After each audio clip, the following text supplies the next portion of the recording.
Great. Let's talk about how the Dreaming Out Loud, each different class works. I'm going to take you through it step by step. All right. Let me share the screen with folks.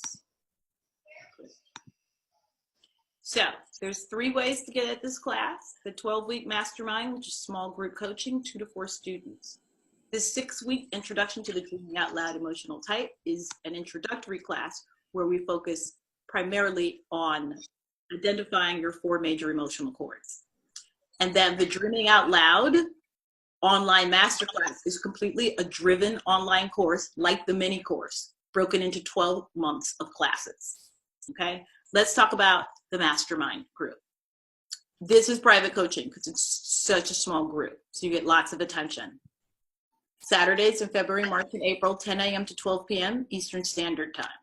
Okay, in advance, you get 8 weeks of homework that are almost identical to the Dreaming Out Loud mini courses. So this is what the class looks like. You stop here, introduction, how will we work? Module 1, what is an emotional type? A video, step 1, step 2, all your handbooks, and then you download your workbooks, and then you send us your workbooks. You'll get reminders of when homework is due. It'll be due every Monday by 5 p.m. and we'll send you email reminders of the homework. This is what you do in advance of the class, okay? So for the 12 weeks, you'll get 8 weeks of homework, and this is what we'll be covering in that homework and what we'll be doing in each session. So you will have sent me your workbooks, and then I will take you through the limiting beliefs exercise, and then we'll establish our goals for actor emotional branding, which means each person may be at a different stage, although with the mastermind group, I've intentionally set it up so that there are people who are about in the same place. Mid-career actors who have tons of training or credits, and they're stuck. They either want to move into film and TV from theater, or they're in film and TV, but their career is not moving, or they're not playing the kind of roles that they're interested in, or their team isn't working for them, or they don't have a team that's working the way they want them to, so they need to get a new team and figure out how to supervise that team, right? Before you can do any of that, you have to get rid of all the limiting belief systems that you're holding on to that are stopping you, okay? So that's first off, okay? So once you get rid of those limiting beliefs, within those limiting belief systems are your 4 major life lessons. And you need to know what those are. And those are your soul song or your emotional types, right? Those are the things that are going to help you talk about what your vision of your career is, and to create a brand that you could then pitch to your agents and managers and get them excited about. And it's basically, sure, I look this one way, but I don't want to play blonde girl number 4, who's a receptionist for the rest of my life. My emotional chords are a lot more complicated than that. And we need to come up with a strategy for you to start submitting me around my soul song, around my emotional type, right? Because that broadens the spectrum of the kind of stuff that you can go out for, right? I have a client that goes out for all male roles in Shakespeare because she's like, I've done all the women, it's boring. It's time for me to play Puck. It's time for me to play Henry VIII. Like, it's time for me to expand, okay? So before you can have that conversation with your agents, before you can even figure out a strategy of what it is you're going to play, you have to create a platform for them, which is your website, but it's also your pitch to them to sell them what these 4 major emotional types are. And that's what this class is about. It's about putting together what that platform looks like. It's a headshot, it's a resume, it's color branding of your website, it's your Actors Access page, it's your IMDb page, it's your Instagram, it's your Facebook page. All of those things need to be branded in a way that scream one consistent message about who you are as an artist and what your agenda is. It is about moving your career from being, well, I'll just go in for whatever happens, as opposed to you being the CEO and you holding a meeting with your agents and your managers and setting an agenda for how you guys are going to start working together. what they're going to submit you for, how they're going to submit you, how they're going to look for roles that are not just your physical type, but also an emotional type. Then how are they going to sell to a casting director? You have to see my client for this. I understand it was written for a man that's 30 years older than her. I don't care. Let's look at the breakdown and let's talk about how this is a perfect fit for my client. Here's her reel. These 3 scenes are a complete emotional copy of the character you've laid out. She can play this. That's a real pitch. It's how I got my manager on board. I wrote a solo show. My manager saw the solo show. My solo show specifically had characters that were around my emotional type, many of them men. And she was like, oh, you can play that. Okay, how can I talk about that to casting directors? So then we had a meeting where I took her through my reel. I was like, these are my 4 major emotional chords. This is what I play. Okay, I am the warrior for justice who can fight for others, but not for myself. Because vulnerability is my power, and I'm not in touch with that. I understand characters who struggle with that. So here's a sample from my reel that demonstrates that. Okay. We went through this type by type. She gave me notes. Let's change the reel like this. Let's change it like this so that I have more to fight with. Maybe we have a reel that's just for each type. Great.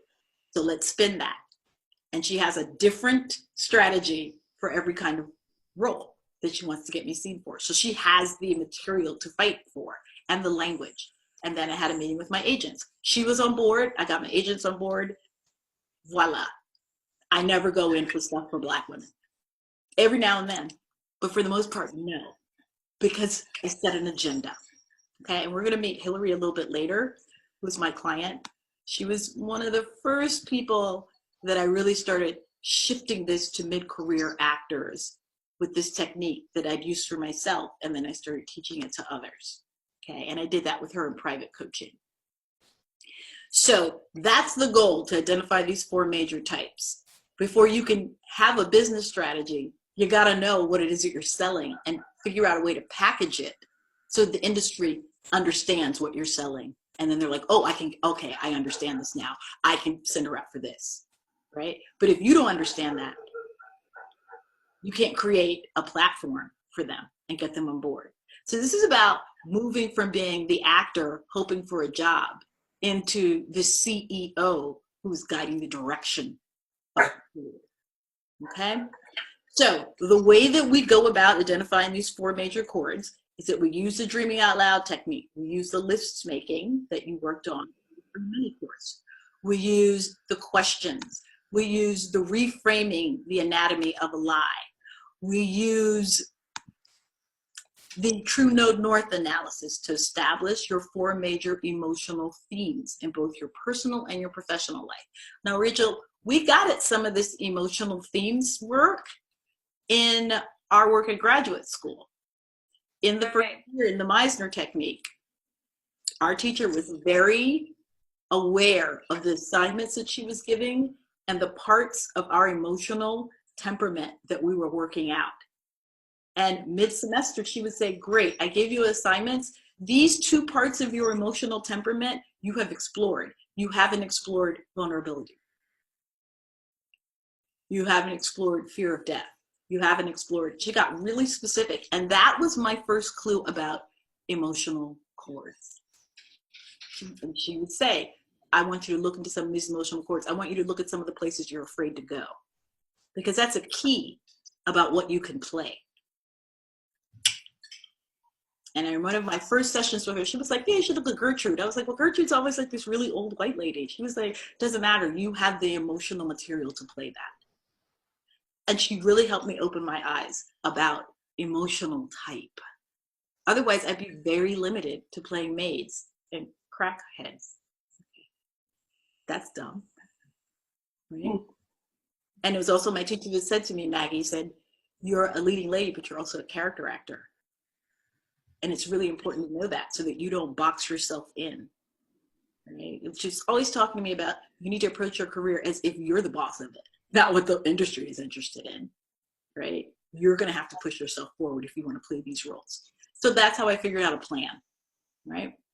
So These are the exercises that we begin with, that you'll be working on in your homework before we even start class, okay? To figure out these chords, these places you're not going. That's what the lists are about. 25 things you love, 25 things you're afraid of, 25 things. There, within those lists are a series of emotional places that you're either living in or that you want to be living in and you're not doing. So as you go through those lists, you're like, oh, I love all these things. How come I haven't done that in a while? How come I haven't played something that's related to my list? Right? What am I afraid of? What's stopping me? Right? Because before you can branch out and start to change the face of your career, you actually have to identify what's standing in your way and to identify where you'd like to be, which is what the questions are about. Right? It's what the anatomy of a lie is.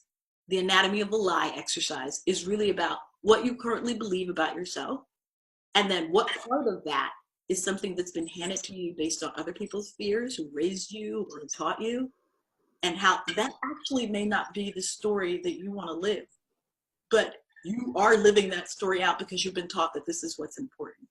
So the anatomy of lie is really about rewriting the story of what it is you want to be doing with your life professionally, but also personally. What's important to you? What are the 4 life lessons you were put here to sort out in this lifetime?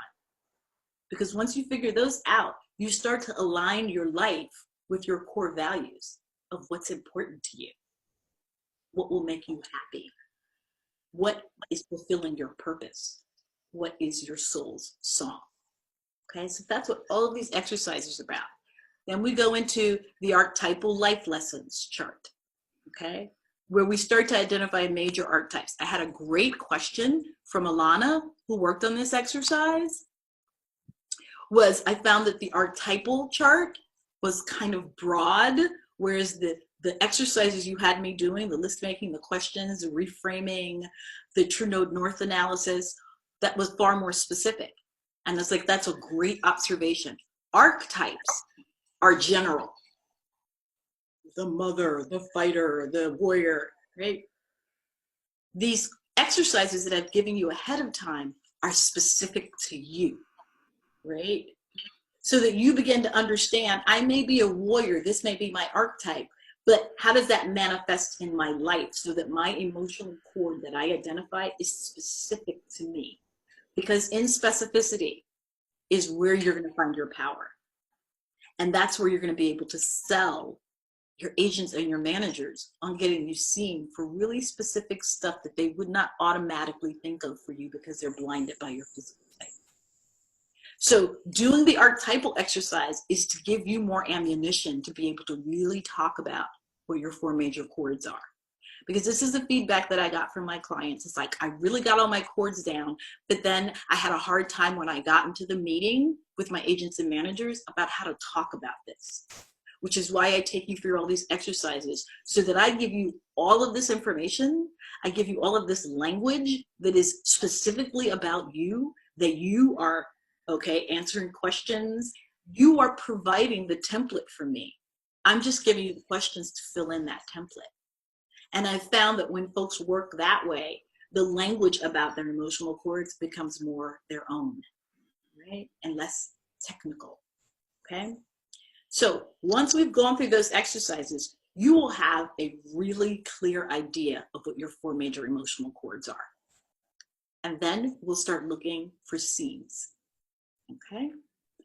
We will start creating a list of real scenes within each archetypal category. And then we will make sure each of those scenes clearly and specifically plays out your emotional chords. So as we go through the scenes, the next exercise that I give you within the scenes is to identify, do a script analysis basically of the scene. But the script analysis is actually much more about what is this character's major emotional chord? What are they struggling with? What is a life lesson they are trying to learn? How are they changed by the end of the scene? And why is this a perfect example of your emotional chord? Because when you sit in that office with your agent and your manager, that's actually how you're going to have to work. You're going to have to take them through your reel, scene by scene. This is that chord. This is how it plays out. If they need another example, you'll bring up another scene for them, right? So I always give my clients a good 10 or 15 scenes. It's great to have 10 or 15 scenes, right, on the boards. And I shared with Rachel some links to the reels that I've made for my clients, which is a whole other conversation, a whole different class. That was like a 3-month class where we looked for scenes, and then we did all the branding, costuming, hair, makeup. We found a location and we shot them so that folks had reels. So that's the ultimate goal, because that's part of your branding, the reel. And it's a super important part, because anybody that's getting signed right now, if you have no tape, nobody's signing you. I don't care.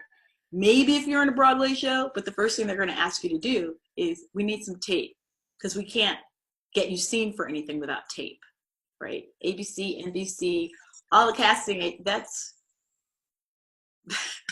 it's tape. That's how you get the audition. And quite frankly, now that I've done my emotional chords, I don't really audition anymore. I put myself on tape from time to time, but most of my offers come from my reel. Took a lot of time to get there, but if you provide the place for them to find you and you do it well, it will result in work on offer. Pilot season, all putting yourself on tape. All putting yourself on tape, and high quality tape. And it can't be an okay audition. It actually has to be brilliant. And most of that comes from the emotional chords, okay? So we identify what these scenes are gonna be for your emotional type reel. And then we spend a good 3 weeks doing all the branding. We figure out the colors that match your chords. So we do marketing we do color coding in your branding. So the colors that you wear in the audition, the colors that you have in your reel that you're wearing, and the colors that are on your actual physical website, the colors that you choose to put on your resume, the colors that are in your press kit. You're all screaming a consistent message. Same thing with hair and makeup, right? That entire look, whatever your look is. For example, the nerdy bohemian midlife genius is part of my emotional chords. If you go to my website, there's blues and purples. There's no pastel and yellow, because that's not who I am, right? I'm a creative, I'm an intellectual, right? I'm a visionary. That's a part of my branding. The colors speak to that, as does the hair in all of my shots and in my emotional chords page, which you will create in this class as part of your press kit, right? Your press kit has your emotional chords page on your website. It has your headshot, it has your resume, and it has a CD of your reel. And you'll create a hard copy press kit and an online press kit, okay? So we will create that press kit. We will create the places for people to find you online once we have these chords and do this branding. Then we will move that branding to all of your social media platforms, which is something actors never do. But hey, I'm here to tell you, if you have no social media presence, how are you going to get big gigs? And I'm not talking about a co-star or guest star. I'm talking about, you want to be up for series regulars and principals in blockbuster films. You don't get those kinds of offers or those kinds of opportunities by not having a social media presence. An example I always give is Sophie Turner. She plays a sister in Game of Thrones. And she was at Vanity Fair, she did an interview. And in that interview, she was very upfront. She's like, I got this job because I had 20,000 followers on Instagram. I was up for this role against actresses who were far more talented, with far more credits than I did. But the producers looked at my following and were like, we got to put butts in seats. We got to get subscribers to buy, HBO to watch Game of Thrones. We actually need actors who are going to bring audience. So Sophie Turner got the role. So when actors tell me, I don't have time for social media, I was like, oh, so you're just going to do $200 a week theater jobs. Because if you want to play in the big times, you need a social media presence. It's real. It's one of the first things I have my clients do once they're done with the emotional chords. You need to build a brand.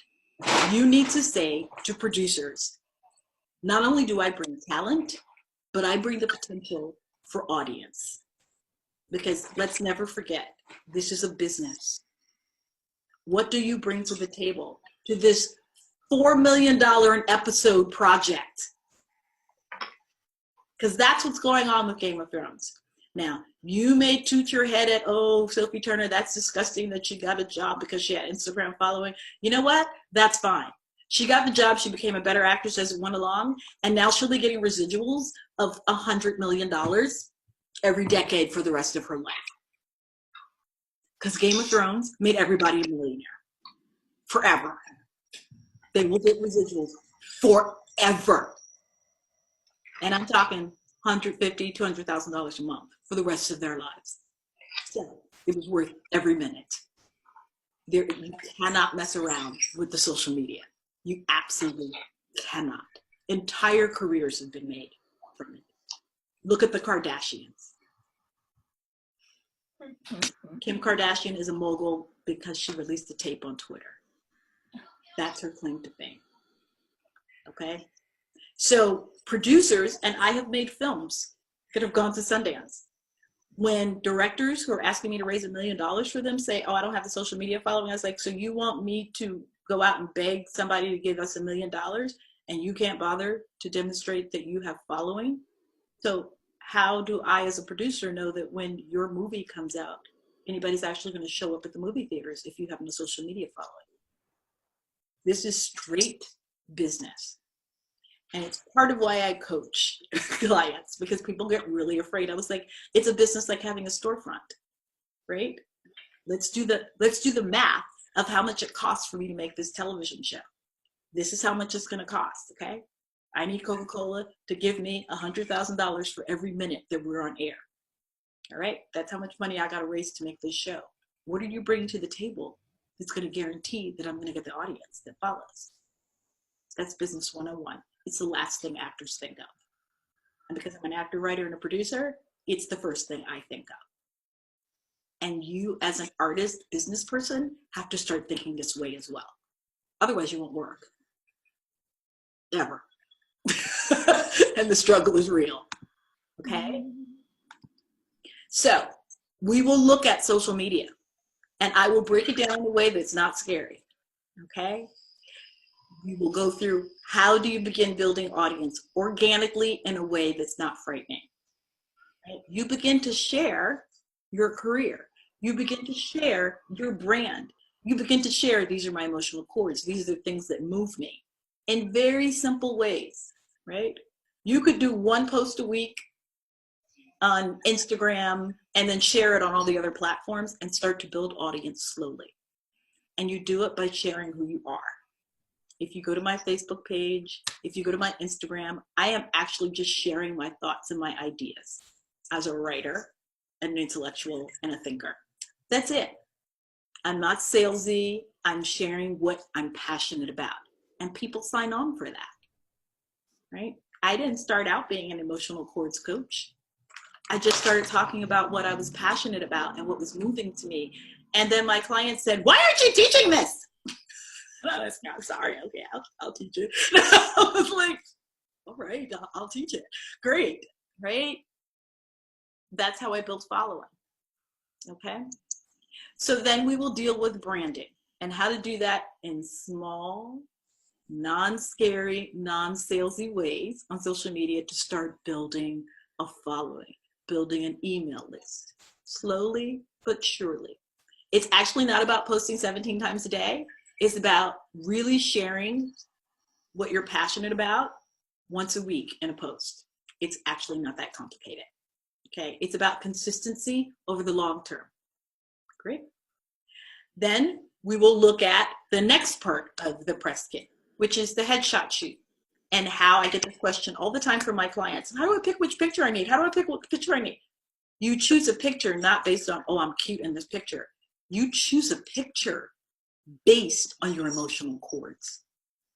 What does this picture make people feel about you? What do they understand about your soul? Because as a casting director, I'm looking for acting moments. Tell me who you are as a human being. Make me feel that in your picture, right? That's what gets the audition. That's what gets the request for tape, right? Not, oh, she's pretty. Who is this person? And what do they have to say about the human condition? That's your emotional cords. And I have a process by which you choose your pictures based on the emotional cords. Because you're going to choose a different picture for each one of your cords. And there's 4 cords. Okay? Then we will put the reel together based on the scenes we picked earlier. And if you decide you want to put those on tape and shoot them, I will walk you through that process in this class. Which scene should come first, where you should set it, you know, how you should costume it, et cetera, et cetera, et cetera. And if you want us to shoot it, I will shoot it for you. And I can show you guys reels of emotional type reels that I've done with my other clients. Okay. Then we will move on to branding after you've done, you know, the core of this. Then we will put it online on your IMDb page, your Actors Access, your website. All of that stuff should be screaming one consistent message. And you have to cover all of these places because these are the places where people go to give you work.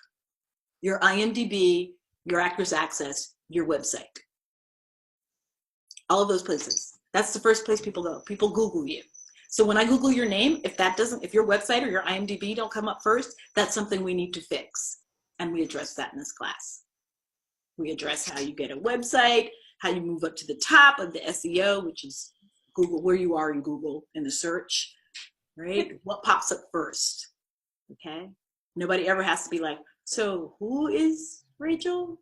They'll type your name in, Rachel maybe, and who you are will show up in the first 2 choices.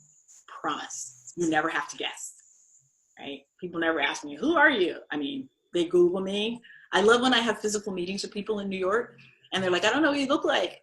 And I was like, Google me. And then I walk in and they're like, hi, April. I was like, of course. They actually know what they're getting, right? It's all clear. It's not guesswork, right? Especially for independent film, a lot of times the audition is meeting the director for coffee in Manhattan, right? So it's really great if they Google your name and they know something about your soul and who you are as a person. I'm clearly a goofy intellectual, right? You're never going to have to guess about that, right? So, and then the final component of this 12 weeks is how to host an emotional branding pitch session with your agent and manager. So we put all the pieces together. You sit across from me and I'm the agent. I'm the manager first, and you got to sell this strategy to me and you got to give me the tools. And then we sit down and figure out, okay, now my manager and I are going to do another pitch session to get my agents on board. Then I'm your agent and you sell it to me piece by piece so that you have the language to work with. That's a complete 12 weeks. It's a monster. I break it down to small pieces for you. What you get with it, it's usually a $3,200 class. The early bird special is $2,800. Monthly payments start at $629, okay? That includes tax plus a finance charge for monthly payments. And you can pay it off in 6 months, 4 months, 3 months, 2 months, okay? There's 1 spot left in the second section. The first section filled already, okay? The bonuses are the extended payment plan. That actually has to end tonight. Otherwise, you won't have finished paying off the class by the time we're done. So I have to close off that extended payment plan tonight. And you get a free copy of the 12-step, which is a $1,000 class. It's on sale right now. I'm going to talk about that class now. Before I move on, do we have any questions? I couldn't figure out how to, do I pay with credit card? Is it like a link? Yes. That's okay. what you can look at it. Is it right on that link, that page you were showing us? Can you see my page now? Yeah, is it right there? Yep. So if you go down here, it says shop. That will Yeah. take you down here. It'll do a breakdown of it. And then it'll say, okay, so you know what you're getting. And then you click shop. And then it takes you to where you pay. Can husbands eavesdrop for free? No. No.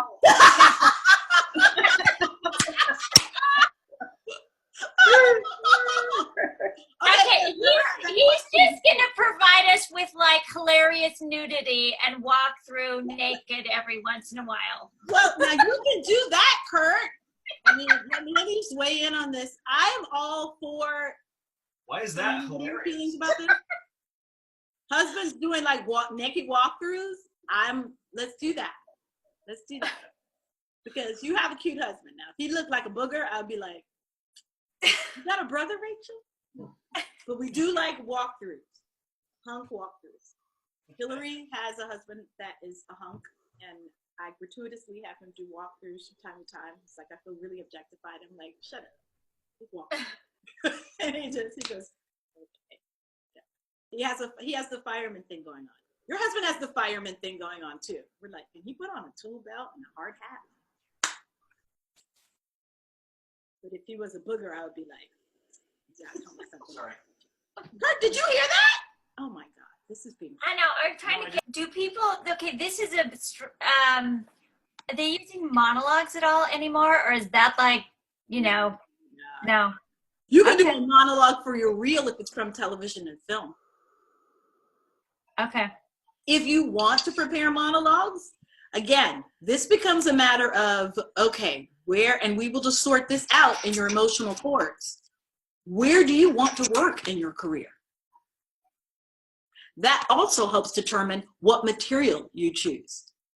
Do you want to make a shift into theater? Because I actually have some clients who are TV and film actors who are like, I want to do plays.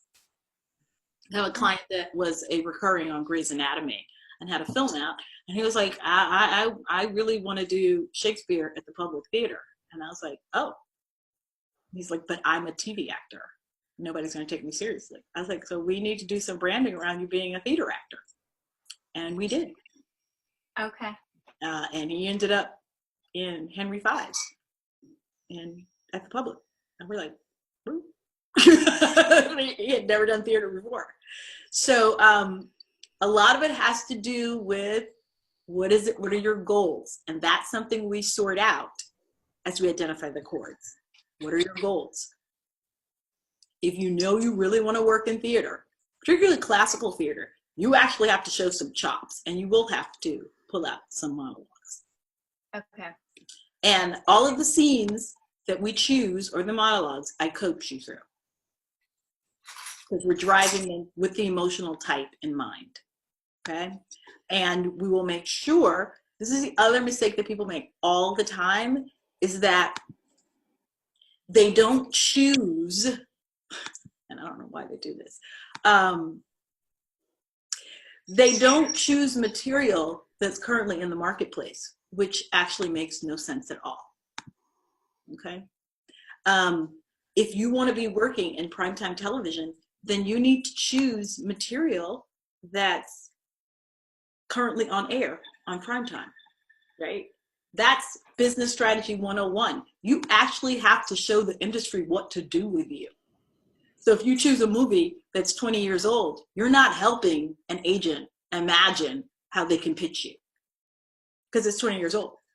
Not only that, you also have to make sure that the material that you're choosing are the genres that are most popular now and match the tone. Okay, for example, Westworld has a very distinctive tone. 30 Rock has a very distinctive tone. Okay? Insecure has a very distinctive tone and acting style. Master of None has a very distinctive acting style. Part of getting the job on those shows is understanding what that tone is and being able to match it. For example, and I'm going to mute folks for a moment because I'm getting some feedback there.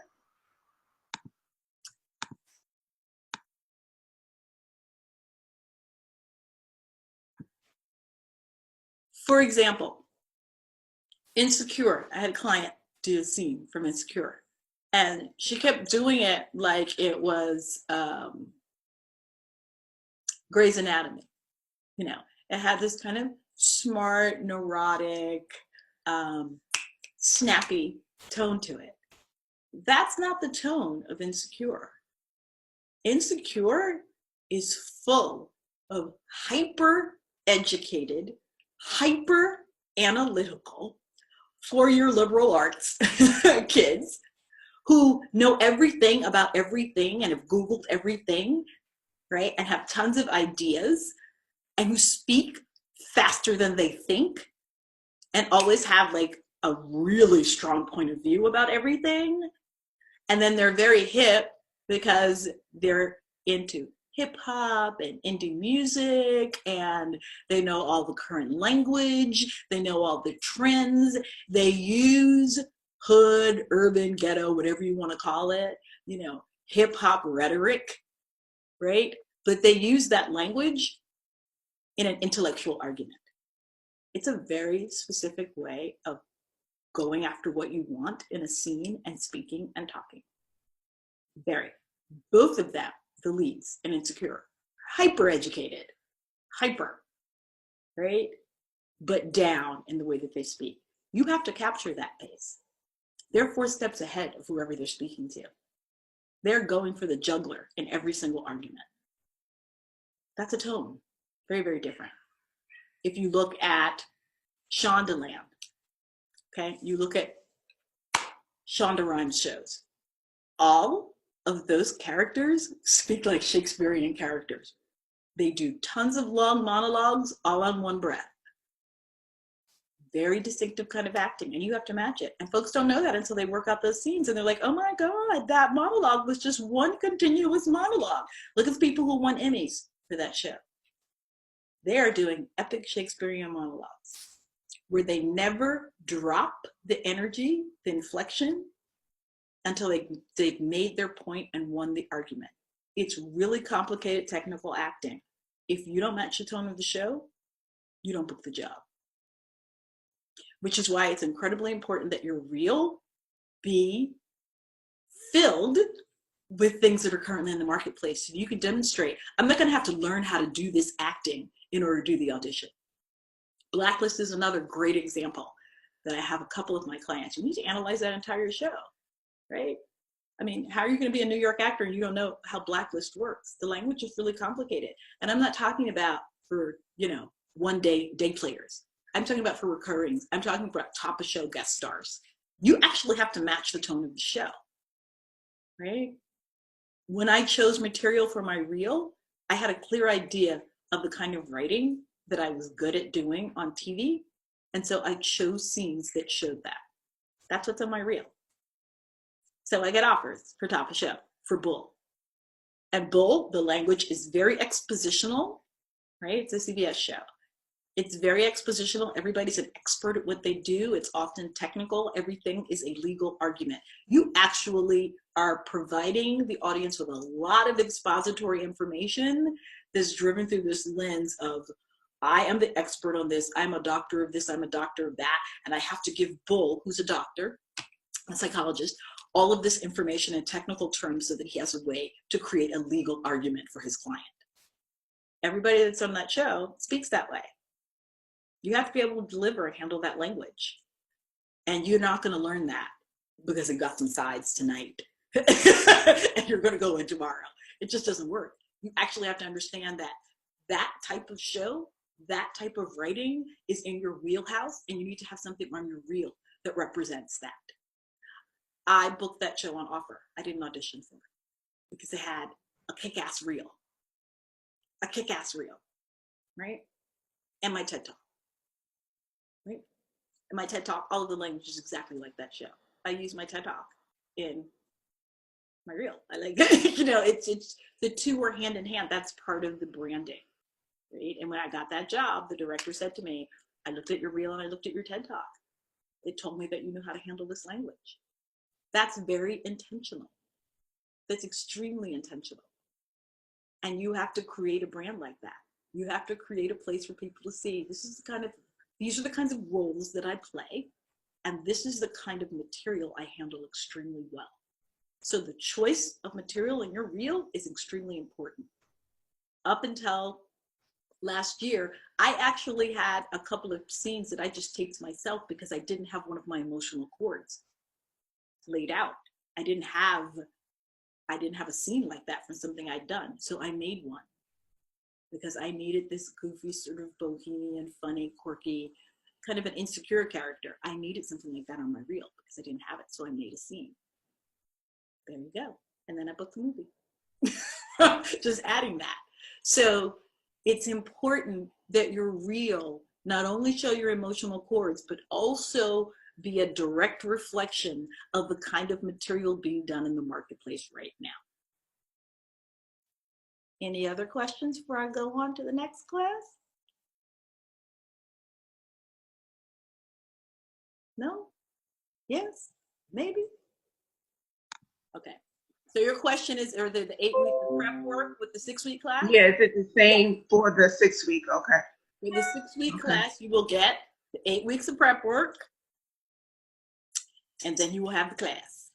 Because there's no way for me to work through the emotional chords with everybody in just 2 hours. You have to have done all the groundwork first so that I have something in front of me to work you through the process. Okay. Otherwise, Okay. it would take hours and hours and hours. Originally, when I did this class just in private coaching, where people will buy a private coaching package for a year, and we would work through this and put together their brand. And my client said to me, it's so important. You have to do this in a way that people can afford it, because private coaching, I'm $500 an hour. It's kind of expensive. So this class is my first year putting it into a structure so that it can be more accessible to more people outside of private coaching.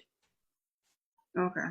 Questions, comments, thoughts, plans, ideas? Okay. I want to introduce you to Hillary. I'm going to introduce you to 3 of my clients who are the reason I'm teaching this class, because I would never have been like, you want me to put this monster together? And they were like, yes, this is what we need to do. And I was like, okay. So I'm going to let you meet Hillary, and she will tell you about how she used this to not only get a new agent, but also to book her first major recurring and start making a living as an on-camera actor. After she had a complete, I'll let her tell you about the horrible thing that happened in her career that drove her here. So I'm gonna let you meet Hillary now. Here I go. April and I have known each other for a long time. When I called her, it was after I had been particularly frustrated. I booked a small but supporting role in what was going to be a excellent, high caliber film that was made for Prestige Cable Network. And I got to set, everything was going great. I was getting feedback about my dailies from everybody, from the wardrobe assistant to the director who chased me down and told me what a powerful force I am on screen. So I'm thinking, great. I wrap up filming, I get to the premiere in my new dress, I walk the carpet, I got my diamonds, I had my makeup done. We sit down, the lights go down in the theater and the Paramount lot, and I show up in the first 30 seconds and I'm really excited to see my face. And then the movie goes and goes and goes. And all of my scenes with this big A-list star that I had shot, that I've been getting all this great feedback about, they all got cut. And I knew why. It's because the film wasn't about me. You know, I was playing the wife of someone who was already an important but supporting character. And the director even came up to me after the premiere and said, I know that we did all of this great work, but if I was making a 3-hour movie, that would be one thing, but I'm making a 2-hour movie, so I'm so sorry, your scenes had to go. And I couldn't get them. And so I called April and I was frustrated, and I was thinking, I'm embarrassed and I'm frustrated. I thought I was going to have this amazing tape. I thought that I was going to be able to hand this to my team and say, like, let's go get him. Look, I have this great tape with a household name. So now it shows that I'm ready for these roles. right? I'm ready to go to the next level, but that didn't happen. While I was talking to April, she said, well, why don't you write something for yourself? And I did her exercise about finding your emotional chords, and I realized that an idea that I had while I was waiting around in my trailer on set was the perfect vehicle for me to not only play one of my chords, but also it was a story that I was really passionate about telling. And so she put me on a writing schedule. This was in June. By September, I was at her home for a retreat. We banged out the script for a short, which we realized probably was more likely the climax of a feature. So she put me on a writing schedule again. A few months later in May, we were doing another writer's retreat where I was able to get the next draft done. And I'm still working through revisions of that. But what's interesting is that through this whole process, what I'm starting to learn more and more is that outer experience is an expression of inner reality. Okay, so as my inner reality shifted, my experience in the business began to shift as I understood that I am not an actor who has to wait around for someone to choose her and then to choose to keep her scenes in the film in order for me to have a career. I'm not that actor. Actually, I can be a person who is a creator. I can be a writer. I can be a producer. I can be a collaborator. I don't just have to be an actor who's waiting around for the phone to ring, who is doing her best at auditions and then giving away all of her power. So the first thing I did was I talked to my agent at the time and I said, hey, so I know we don't have the tape. That's a bummer. I still have this great credit. Half of these people don't even subscribe to HBO. They're not going to know. They're not going to see it. What are we going to do? How are we going to leverage this credit? And also, I need to know what my rate is now. Okay, because I'm starting to get these great guest star auditions. I'm starting to get auditions for major recurrings. And so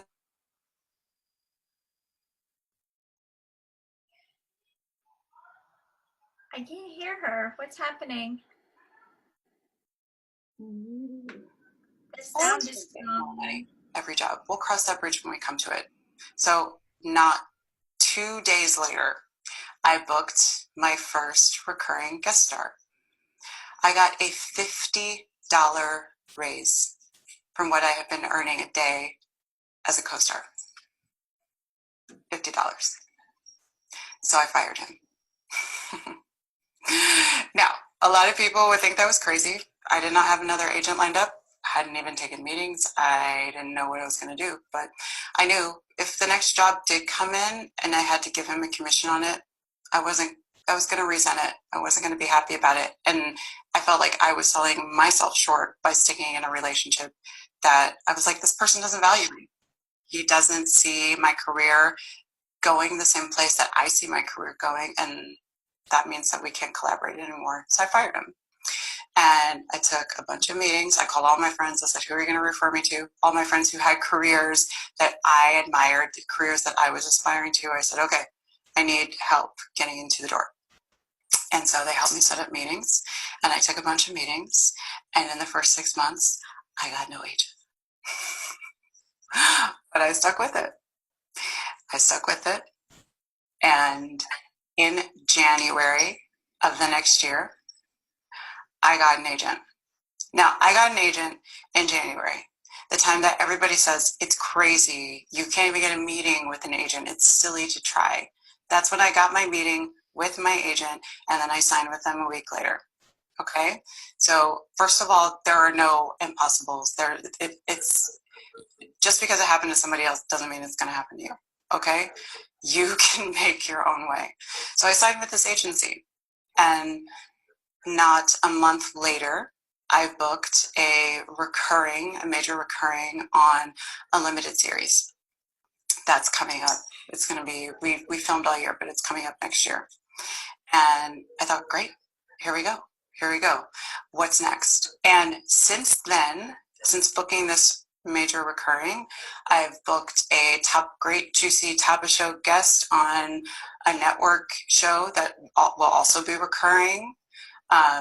again, not buzzy, but it's great money. It's longevity. It means that I don't have to do a day job in between. And I've also been able to work on some really high quality new media projects. Now, what's exciting to me about the new media stuff is that I'm working with people who have produced at the highest echelon. So we're talking the producers of Black Swan, okay? And no one under 14 watches TV on TV. They're all watching it on YouTube. And for me to be able to collaborate with these people who are working at that level on where very much the future of our industry is, in my opinion, going to be, is very exciting to me. And I feel like I'm getting it on the ground floor. Now, through all of this, I've continued to write, I've continued to create. And again, it's that idea that that outer experience is reflected by inner reality. So now when my team gets on the phone and they're talking about, oh, well, this is the way we need to position Hillary for these projects, and we need to let this person know that she's in first position for this. I mean, they're talking like I'm already this heavy mover and shaker because they understand that's where it's going. It's inevitable because we've all stepped it up. We've all stepped it up. And if that doesn't come from you, then your team doesn't know where to follow, right? Or the team is not going to reflect that because that has to come from you. And when I'm not shooting, when I'm in between acting jobs, I'm not sitting around waiting for the phone to ring. I'm continuing to work on generating my own work. And so in that spirit, April and I were having a conversation about, okay, you've got the script, now you need to figure out what you're going to do to develop it. How are you going to raise money?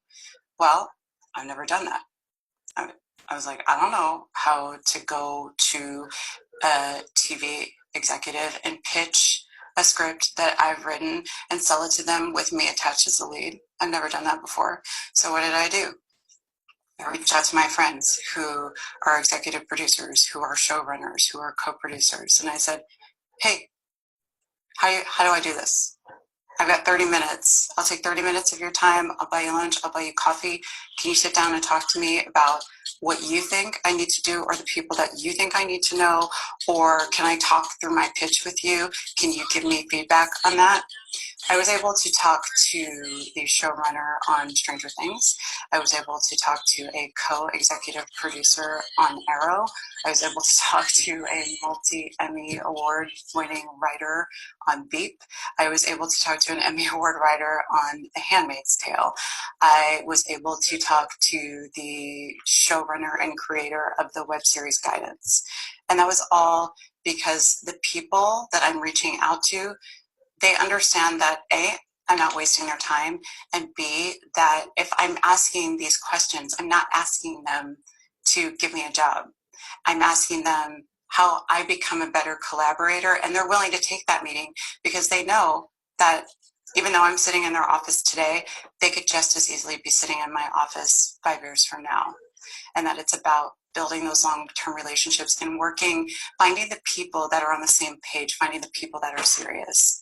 And April is the person who was able to make me realize what I have to bring to the table and to put that forward. So I am driving the direction of my career and I'm not getting buffeted about by whatever trend comes up or whatever job happens to be available or whatever scandal or whatever people think that Black girls are in right now. Because that's not the point. I'm not here for a trend. I'm here for the long haul. So, badasses, this is your leader. Go find her, be brave, be bold, and stand up for yourself and stand up for your dreams.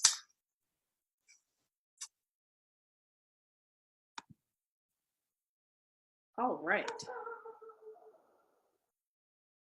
So, I have a question for you guys. What did you learn?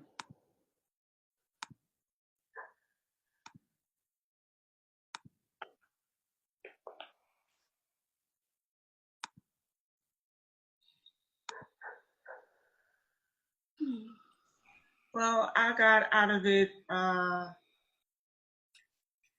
that once you know who you are, what you know.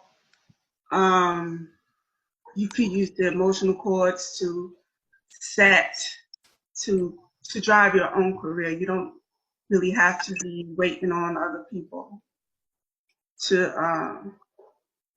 have a career. Basically, it's all on you. Right. I agree.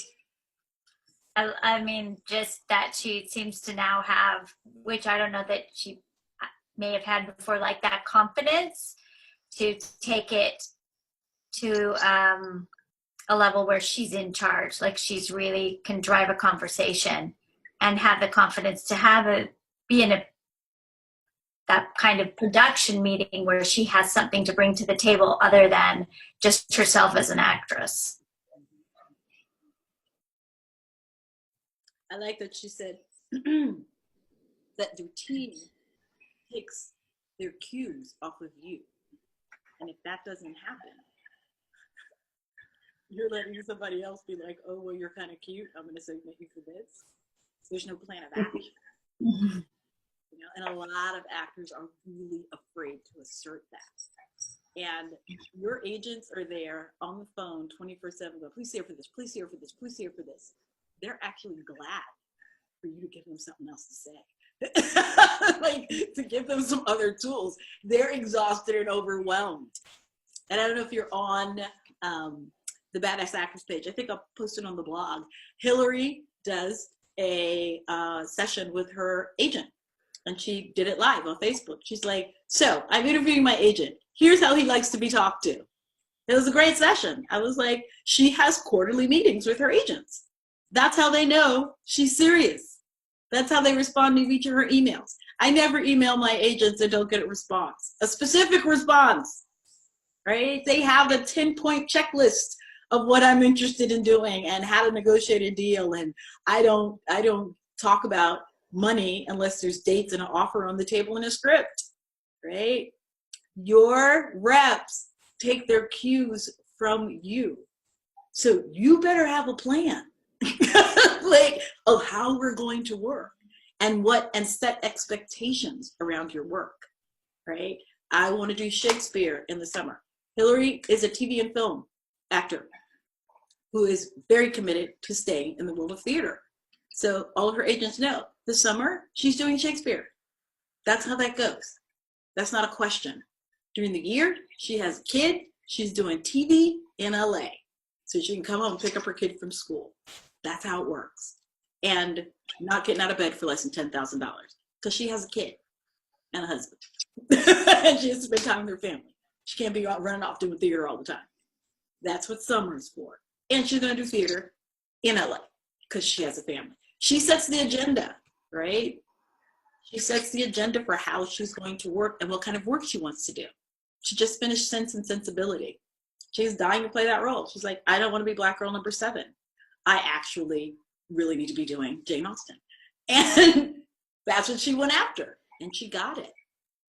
So you set the agenda. You just have to have the language. Hillary always had the confidence. It was the language. And for her, it was, we worked on a script together. We first did the emotional chords as an actor, which helped her decide what kind of role she wanted to play and then how to create that role. For her, that was the step. Those were the steps to getting to that level of confidence of setting an agenda. We're going to meet somebody else now who did it a different way. My client, Angela Lewis, is a series regular on Snowfall. It's John Singleton's new show. And I'm going to let you meet her. Do I have any questions before I go forward? That's a good question. No? Okay, let's meet Angela. The sound cut off for a little bit of Hillary's. Was that just like the connection? No, that was me doing something technically screwed up. Let's meet Angela. Okay. So I'm back on the same page where you're going to go to.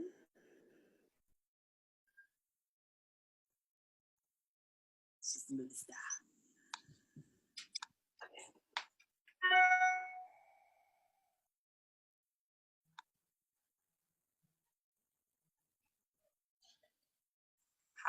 my name is Angela Lewis, and I play Aunt Louie on FX's new hit show, Snowfall. And I am also a student of April.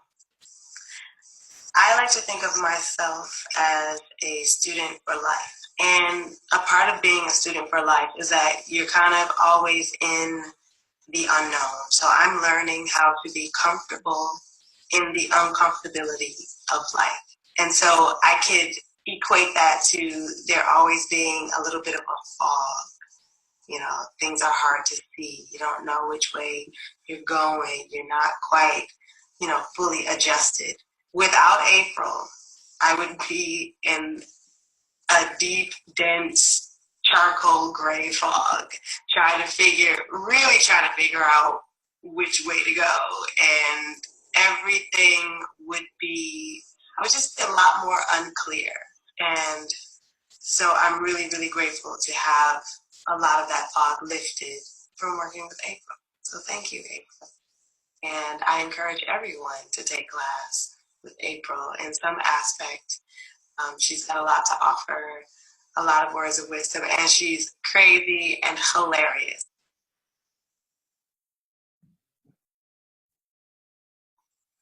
Hi, my name is Angela Lewis, and I play Aunt Louie on FX's new hit show, Snowfall. And I am also a student of April. I met April a long time ago, but we started working together. It's been quite a few months now, but I don't know if she knows this, but prior to me working with her, I was actually working with her free seminars that she had online. So I was studying with her before she actually knew I was studying with her. Surprise. What I love about April is that she demystifies everything. I also love that she is tough without being abusive, and she is very caring without coddling. And for me, those things are extremely important. They help to keep me focused without running me away. And when she has this innate spidey sense for when you're overwhelmed or really reaching your breaking point, and then she just steps right in and offers this level of support that is just right on the money.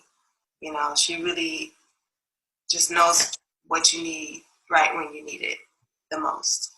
So I really, really, really appreciate that.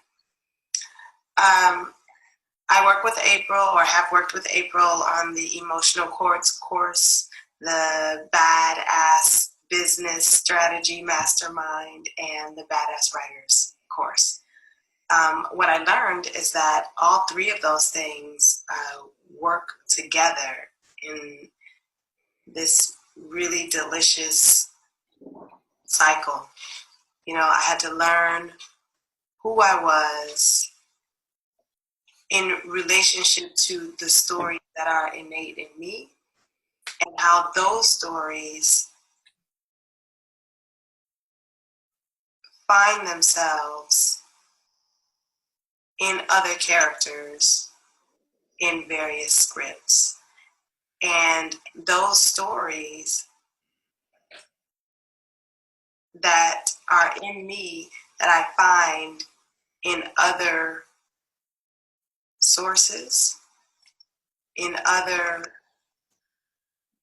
forms, in other people, other characters, those stories are being told by characters that don't always look like me. And that's a good thing, because that means that I can play more than just what I look like, because I'll look slightly different in another 5 to 10 years, just like 5 to 10 years before now, I looked slightly different. But it just opens up the horizon for what I can play. And the emotional chords course was really important because it allowed me to articulate the stories that I have on the inside, so that then I could articulate that to my team so that they could start to see me in a more expanded way, in a way that goes beyond the box of what I look like and the box of what they think this character who is telling the same stories that I tell, what they might look like. So then they're able to pitch me and push me in ways that they wouldn't have normally. So after I got a vocabulary for my emotional chords that make up my emotional type, then I had to present that to my team in a way that they could understand it, in a way that they could digest it. And so I had to work on my business strategy, because that's what my team understands. They understand business. So I got my press kit together. I started working on building my social media numbers and, you know, getting my website, like reforming it, reshaping it, newsletters, like my whole game just stepped up with April's help. And she gave me tricks and tips that allowed me to skip steps, well, not steps, but skip mistakes that I otherwise would have totally been making along the way. So I got to get from point A to point B much faster than if I were doing this on my own. I mean, I won't give away her tips and her tricks, but it's just a lot of tools to really help you and to really keep you fresh and exciting, so that the people who already love you keep coming back, and then you get more viewers, more people who love you, more subscribers, more people reading the information that you have to share. So that was extremely valuable. Something that I have been learning more recently in my life is that I enjoy control a lot more than I ever imagined. And control is something that actors have very little of in the grand scheme of things, right? There's so much that goes on before we even get to audition. There's so much that goes on after, you know, we're wrapped and go home for the day or for the shoot. So much is happening that we have very little control over. So in addition to getting the things that I do have control of up to speed, hitting those things out the park, another way that I am learning to have control over my destiny, over my career, over my trajectory is to create my own content. So that's a phrase that I feel like, you know, has been tossed around for quite some time now, for years, you know, and it started out as a little whisper, you know, I mean, I'm talking like way back when I first got into the business. My mom was telling me, you know, well, you should write your own stuff. You know, when you were little, you used to write these stories and these poems, and you used to write this and write that. You should write your own movie. You should make a movie musical. And I was like, yeah, mom, but I'm doing this play right now, you know, and totally brushed her off. And then as time went on, I started hearing that phrase more, but it was still kind of in the background. Create your own content. You know, this whole new thing, this web series thing that was what is that? Nobody really knew exactly what it was, but then there were some people who were kind of toying with it, with the idea of it, and it was like, no, I'm doing this play, and I'm doing this short film, and and the writers do that thing, that creating the content. I'm the actress, is what I always wanted to be since I was 3 years old. And then time keeps going, and that phrase just keeps getting louder and louder, and more and more tangible, more and more concrete. When people say now create your own content, you understand more what that means. Even if you've never done it before, you get the idea. You have examples of actors who have created their own content and thereby created a path for themselves that would never have been there otherwise. So I'm learning to create my own content. I am writing, has been instrumental in helping me learn the skill of writing. So I have all of these stories and all of these images that I'm trying to get out, but I have to know how to do it well. I'm an artist, and I respect others' art. I'm really grateful to April for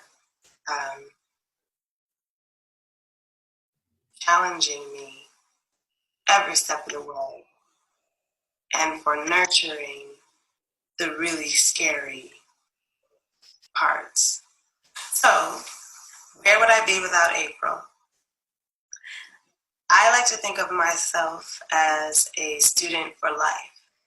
And a part of being a student for life is that you're kind of always in the unknown. So I'm learning how to be comfortable in the uncomfortability of life. And so I could equate that to there always being a little bit of a fog. Things are hard to see. You don't know which way you're going. You're not quite, fully adjusted. Without April, I would be in a deep, dense, charcoal gray fog, trying to figure out which way to go. And, just everything would just be a lot more unclear. And so I'm really, really grateful to have a lot of that fog lifted from working with April. So thank you, April. And I encourage everyone to take class with April in some aspect. She's got a lot to offer, a lot of words of wisdom, and she's crazy and hilarious. So you will definitely be entertained along the way. That's what I got. I love you, April. Thank you. Bye. I love her so much.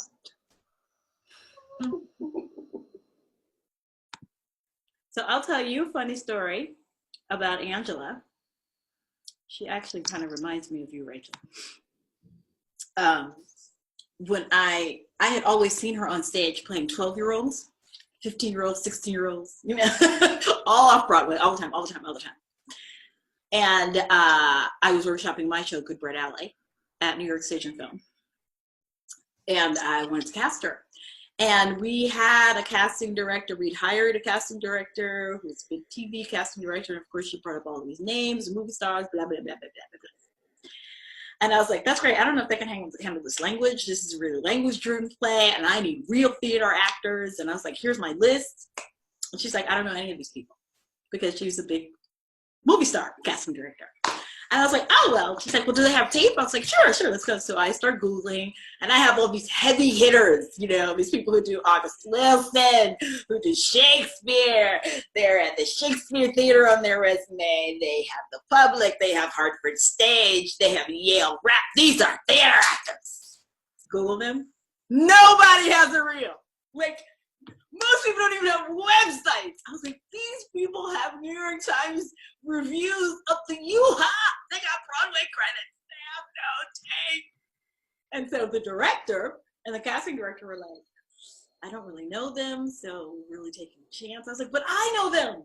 They're like, right, but we don't have tape to show producers. And I was like, well, we just have to go with who I know can do it.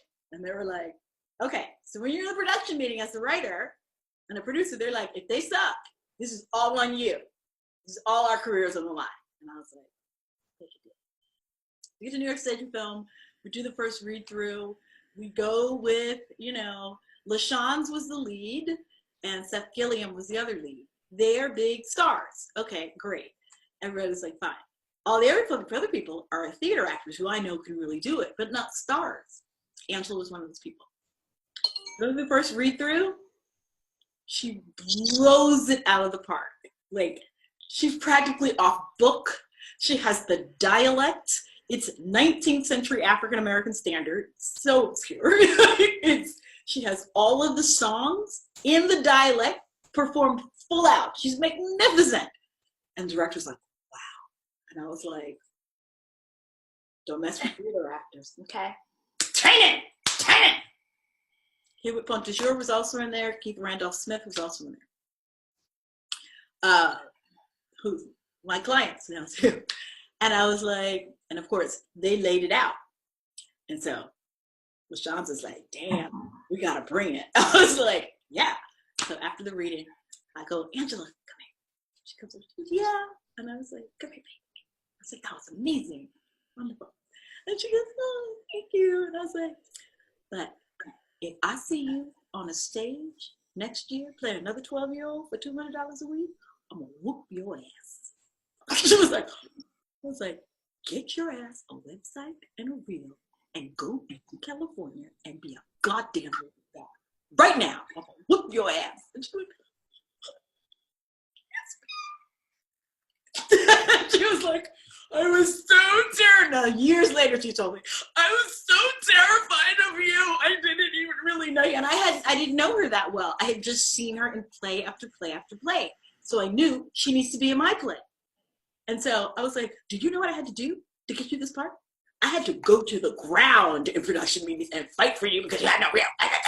And she was like, okay. A year later, she got married to someone I thought she should marry to, a Rutgers grad, no less, who was like, business. And I was like, you need to marry her. This is good. Get it done.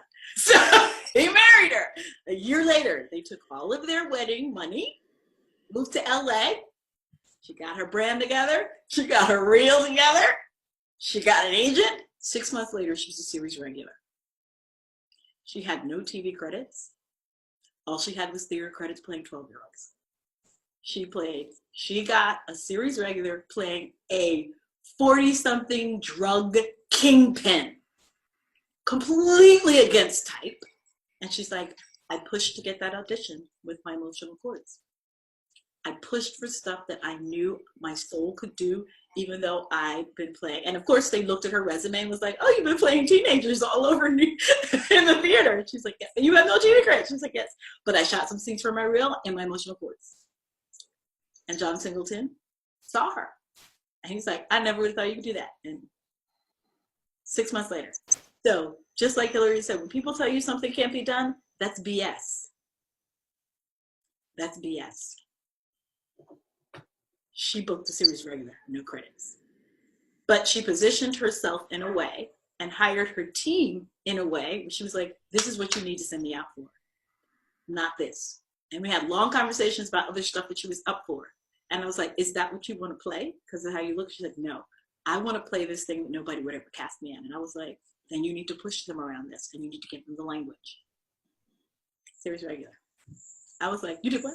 And then she told me, she was like, yeah, so I got this part. And I was like, oh, okay, great. So what's the part? You know, do we need to change our coaching schedule? She said, oh, I don't know, yeah, it doesn't start. I was like, well, what's the part? She said, oh, I'm going to play Aunt Louie in Snowfall, John Singleton show. I was like,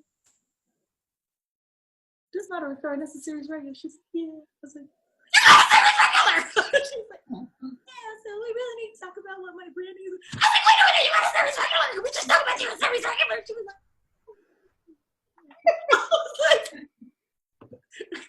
this doesn't happen. She's like, I did the work. I was like, she was all like mellow about it. Meanwhile, I'm like jumping off the walls. I was like, and then we need to do this, and then we need a photo shoot, and then you need a publicist, and then you're going to do this with your PR person, and then we're going to, she was like, okay, so we're going to start. I was like, no, it's regular. We have a party. So that's Angela's story. And I tell that story because it can be done.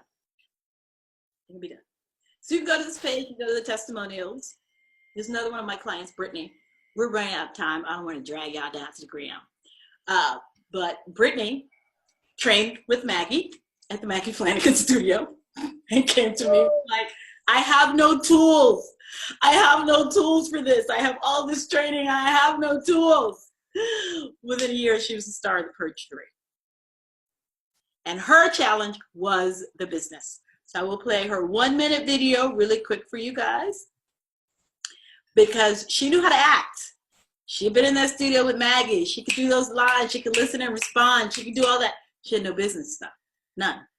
And by that time, I wasn't teaching the business class at the studio because I had gone out on my own. And she was like, uh-oh, where are you going? And she stopped me in the hallway. She's like, you're leaving? I was like, yeah. She's like, wait, you're leaving? She's like, before the business, I was like, I got to. My coach said to me, stop working for other people. Follow your mission. So Brittany came and found me. And I will just show you her little short video because she makes me laugh. And this is what Brittany has to say. I remember when I decided to start studying with April.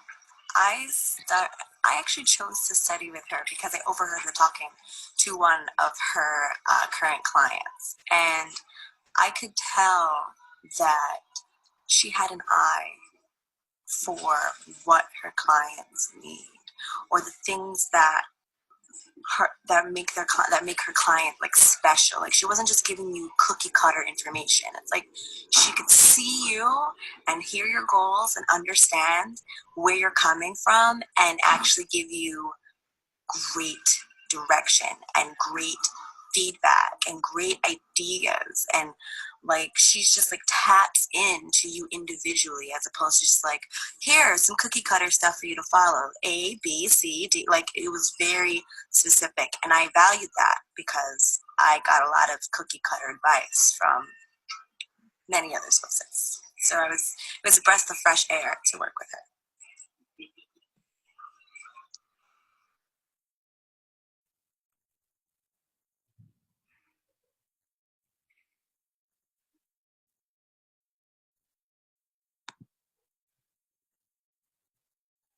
That's Brittany. I thought that was going to go on longer. If you can't make the class, I will actually respond to your homework during the class and you can watch the recording and then send me questions. That was my other question about the homework, right? Mm-hmm. So the homework is due Monday, but the class is Saturday. So are you supposed to do all of the homework on like Saturday and Sunday and Monday? Or is it like, no, that homework is due like, the next week? Oh, no, the homework,